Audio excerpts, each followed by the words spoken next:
Hello, Riven mains and Yasuo mains alike. I'm the Nightwing, coming at you guys with another League of Legends video. There has been a plethora of things going on in the North American LCS scene. We just got back from Rift Rivals. There has been a absolute dismantling, shellacking of North America at Rift Rivals by EU. So you would think the top three teams would go back here and being just much better than their competition.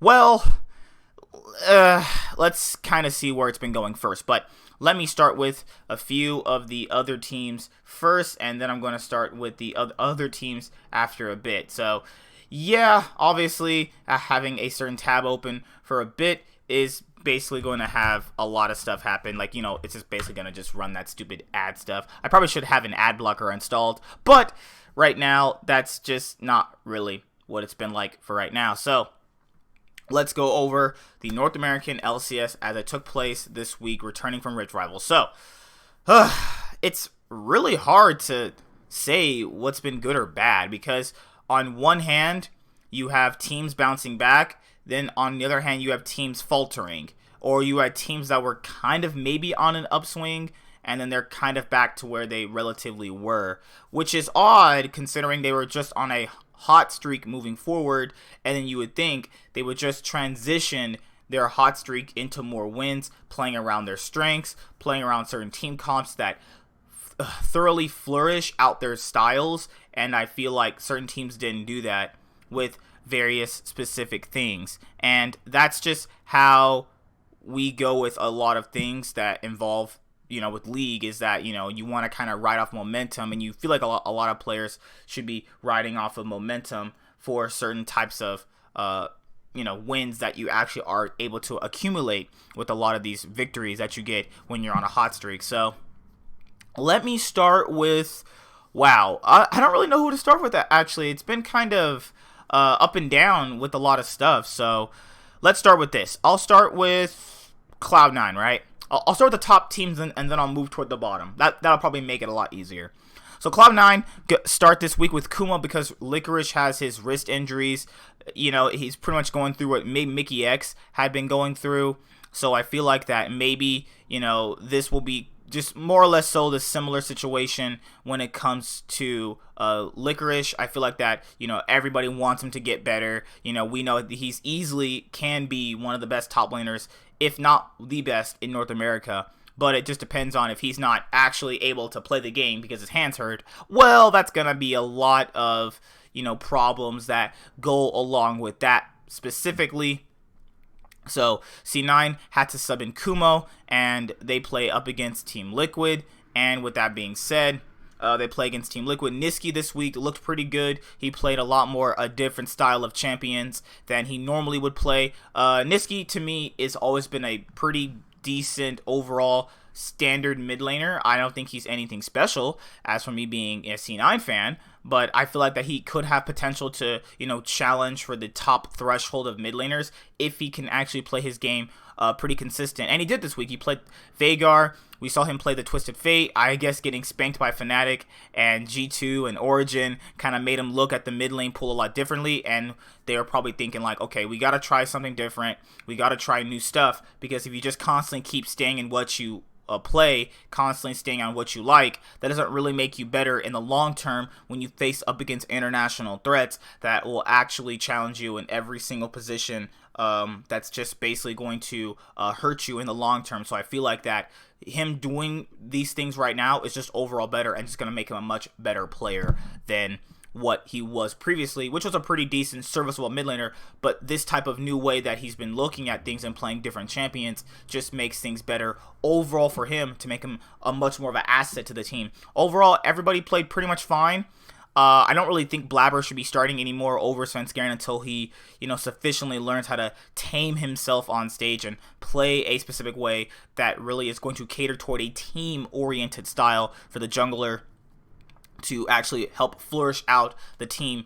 Kumo played really well. Honestly, I never thought he was going to play bad. I know some people were kind of worried about that. I was like, well, those people really didn't watch the Academy games. He's actually been pretty good in the Academy for a very, very long time. This reminds me of when Nick Foles got a chance to play for the Eagles when Michael Vick got injured and he left the Eagles, and then right after that, he took that starting position, and he was just absolutely incredible. And that reminds me of what just happened right there with Licorice. You have a guy riding the bench for a bit. You give him that one shot. He proves to you that he is definitely worth the LCS caliber. And I think that's actually a pretty good thing. And Cloud9 move up to 2-0, taking down Team Liquid, and they easily dismantle Clutch Gaming, who we'll get to absolutely later on. Now we have TSM. Now TSM look like they bounced back from Rift Rivals on their day one performance. They did pretty well, and then they obviously took down 100 Thieves pretty easily.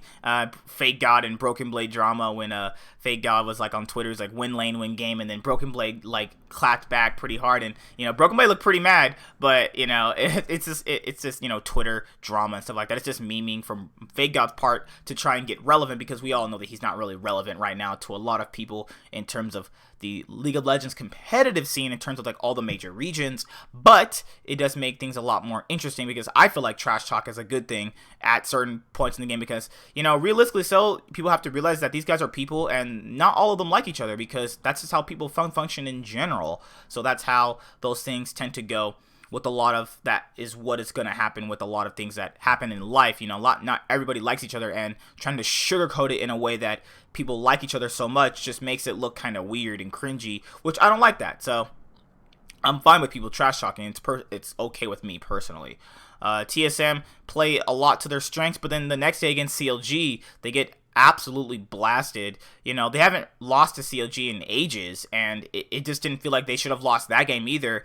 The TSM CLG rivalry was never really a huge rivalry to me. Yeah, it was a rivalry, back in when League first started, but I do feel like that, overall, it just never really felt like a real rivalry. It just more felt like it was one-sided for TSM, and if you actually watch the games and watch the games, you kind of felt that the same way. It was like, this is pretty one-sided. Like, why is this considered a rivalry? It wasn't like the KT Rolster SKT rivalry, or in China at one point it was RNG versus EDG. That was a big rivalry. Or you had C9 versus TSM, or G2 versus Fnatic. Like, those are actual rivalries, because the teams can fight each other, combat each other on a very, very highly consistent level, and they can beat each other, trade off game splits, trade off playoffs games, trade off championships, you name it.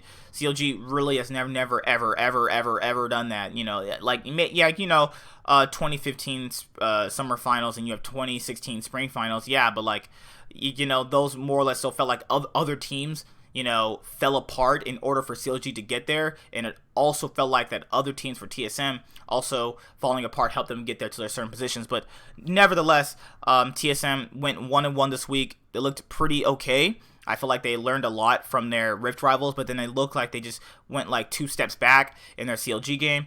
And then we'll go to Liquid. Liquid looked pretty interesting this week.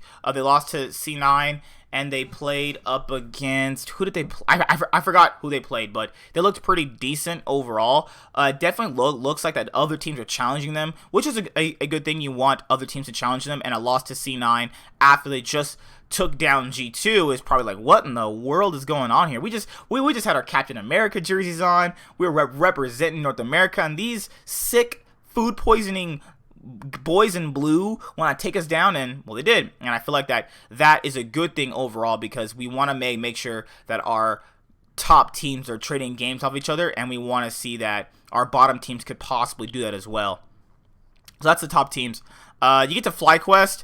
I'll just put everything else in a clump, obviously. FlyQuest, yeah, they have their 2-0 week. I feel like they kind of adjusted with Wadid. It felt like Wadid was a solid thing for them. We knew that going in, that he would be an upgrade, just not in the terms of what you would actually know, because they hadn't actually played a game yet. Overall, Wadid played pretty well. They all played pretty well. I want to kind of hold, reserve of, saying that they're back to form yet, because I feel like that Optic really threw in their game against FlyQuest when they got their lead back, and it was just like, it's pretty back and forth. So they had one overall solid game against Echo Fox, but it's Echo Fox. I mean, anybody's going to beat them at the end of the day, and it had a pretty close game against Optic. So I don't want to say they're back to form yet, but I will say that it's good to see them not losing a lot, because they're pretty good players to like certain extent of what North America can offer. So it just always kind of felt bad when you see them lose constantly, like, because you never really want to see a team lose constantly. Like, you're like, man, can you get a win already? So FlyQuest go 2-0. So let's go with Golden Guardians. They try out FBI and Huhi. Huhi gets his first win as a support. Huhi made the transition over to support a long time ago. Darshan is also on the Golden Guardians Academy roster as well, but they have Hanser, so that's a interesting thing to actually have. I wonder one day if they might sub out Hanser for Darshan, and you probably should never, ever, ever, ever, ever, ever do that. But Golden Guardians go 1-1. They drop a game, they win a game. Overall, I don't know why they're subbing in a bot lane. Maybe they want to just try him out and see if they can be a overall better carry threat than definitely an Ole, who, definitely looked way subpar from their last few weeks of LCS before Rift Rivals. So I'm fine with them trying out Huhi and FBI, because it just definitely is going to be a lot better if they can be just a better bot lane, because sometimes it's not about, changing out players. It's about being a much stronger team, and if these players aren't stronger, then it really doesn't mean anything. But I digress. Golden Guardians go 1-1. Optic also go 1-1. Crown and Meteos played pretty well. Bot lane played okay, and it just feels like they have it and then they don't have it for Optic. It's like Crown and Meteos can carry them pretty well. Dokla had a lot better of a performance this week in some type of aspects, but it just feels like the mid and jungle are what the strongest suits for Optic are in terms of split pushing and overall map pressure. I feel like they're getting way better at it, but it feels like that they're still lacking behind the other top teams. But I feel like they're a top team right now, but that'll pretty much keep them in playoffs, because I feel like the way they're playing is definitely playoff material. I just feel like that they might get exposed in a playoff best of 5. So that's how I feel about Optic. Now, let's go to CLG, who ended their 1,166-day losing streak versus TSM. CLG remained tied for first place in the standings, obviously. After 1,176 days, CLG finally overcome their kryptonite TSM.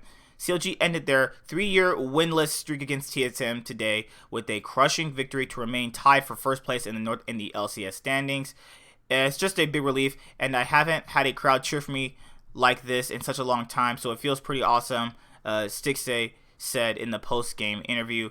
Stixxay is the longest-standing CLG member, last to beat TSM in the 2016 LCS Spring Split Finals, with Stixxay being the only player on CLG to truly experience this losing streak. It was fitting that CLG's initial lead today emerged in the bot lane.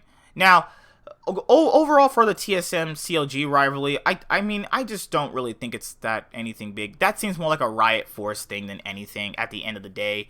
Yeah, they got their win.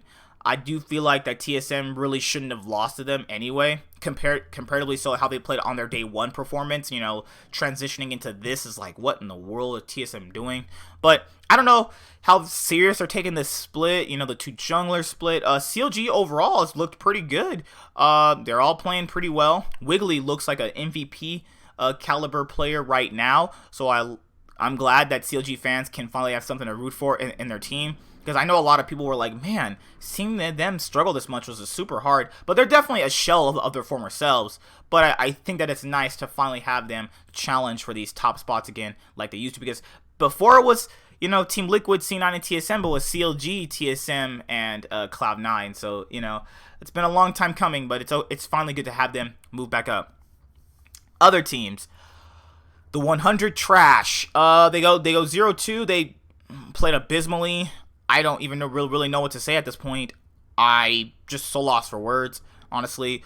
They had a bit of a win streak going into this week. You felt like that they could continue this win streak, but they played some pretty good teams, and it just felt like they played against TL and they played against a TSM. Yeah, I know it's really hard, but I feel like that they would have gone they would have gone 0-2 against this week anyway in general, because that was just the result of it. But it looked like that they really kind of just stopped showing what made them good toward those last few weeks, and I was like, what in the world? Like, what are you doing? So I don't want to focus too much on them, because it just kind of feels like you would literally just be reiterating things you've already said. Amazing was whiffing ults, and the ganks were not coordinated properly, just a bunch of things, Alright, so let's go with who is worse. Echo Fox or Clutch? How about I start with Clutch? Cody-san played Zed mid, had some pretty pop-up performances. DeMonte went to bot lane for a game. Huni's playing a lot better. Lear's playing a bit better. The team is overall, here's my assumption with them is that they're just like Rocat from you know, the EU LCS last year. Like, some weeks they'll have good performances, some weeks they'll look like garbage, and they're very, very inconsistent. That's pretty much what they are. They're just like Rocat. That's pretty much what it is. It's nice to have their better players performing well. It's nice to have their better players doing something, but trying out all of this weird stuff. See, what they should focus on is more or less so playing a standardized composition rather than trying to focus on being flexible, because when you're focused on being flexible, you're not really focusing on how strong you can be, because you still, at the end of the day, need to be a team that can play off the strengths that you can play off of. So that's where I see it with that. So where else is Abigail? Echo Fox. What a dumpster fire of a team. Now we know going in, Mike Young wouldn't have made them better. They played like garbage. They've been swapping out the roster almost every single week. Apollo, the consistent ADC for them, gets swapped out with Lost, who is not a good bot laner. You have Yasui, not a good mid laner. You have Phoenix, not a good mid laner that much anymore. Then you also have Solo playing a pretty good. Just an overall, this is like Echo Fox and 100 Thieves are the worst teams in the league. I just feel like that they have no good strong points except for like top lane and a few other type of key picks that work for them. Other than that, I just kind of feel like they're just not that good. There's not really much to say about them except they're just a dumpster fire, garbage, trash can of a team. That's just pretty much what it is.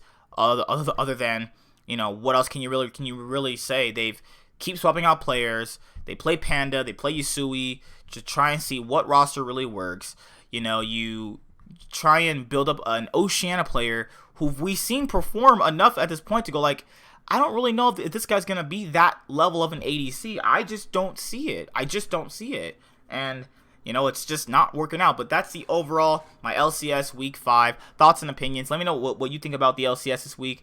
The EU LCS returns this week. It's going to be nice to see some good quality League of Legends, I'd imagine. But, yeah, everything's returning this week. So it's good to have that stuff happen because it's very, very one-sided looking at North America and seeing all the bad that comes with the highest tier of competitive nature that comes with watching these type of competitions. So, yeah, see you guys later. Like, comment, subscribe. Most of all, enjoy. I'm the Nightwing signing out. If you guys enjoyed the video, please leave a like and subscribe if you have not. I'll see you guys later. Bye.